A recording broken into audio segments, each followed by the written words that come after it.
You see this texture, this grain, this softness? Feels like leather, right? This didn't come from an animal. It came from a piece of paper.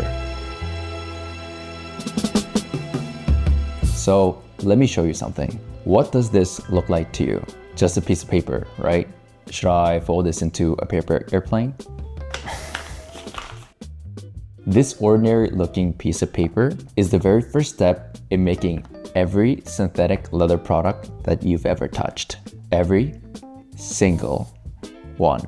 PU leather, PVC leather, silicone leather, it doesn't matter. This goes into every single leather product. This is release paper. We call it RP. Think of it like a stamp, not with ink, but with texture. Whatever pattern is engraved onto this paper is the texture that you get on your leather. This paper is the master mold. And it's not just about the grain. Even this, the shine, the gloss, the way light reflects off of the surface to give it this certain effect, this all comes from that piece of paper. Different RP patterns change how the light hits the surface. Matte, glossy, somewhere in between is all controlled by that piece of paper. So here's how this works. We apply a coating onto this paper on top of the pattern. Then it goes into a heat chamber to cure.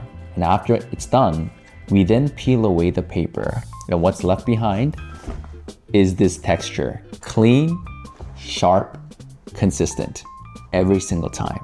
Now, what do we exactly coat onto this paper? That's for episode 2. But let me go a little bit deeper into what this release paper really is. Once this release paper is utilized, it doesn't get thrown away. We actually reuse it over and over and over again. One piece of paper, thousands of products. A table mat that you set your dinner on, a desk pad that you work on every single day, a tea coaster that you use for your coffee, a tennis bag that you use to play tennis with, a cushion for your everyday home, a dog mat that your pet sleeps on every day without slipping. And this is why the quality of the paper matters so much. If the paper is cheap, the texture is very shallow. If the paper is precise, you get this.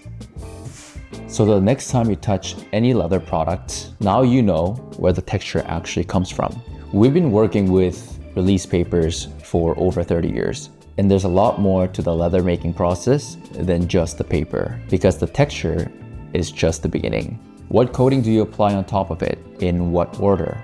How does each choice completely change the final product? That's episode 2. I'll see you there.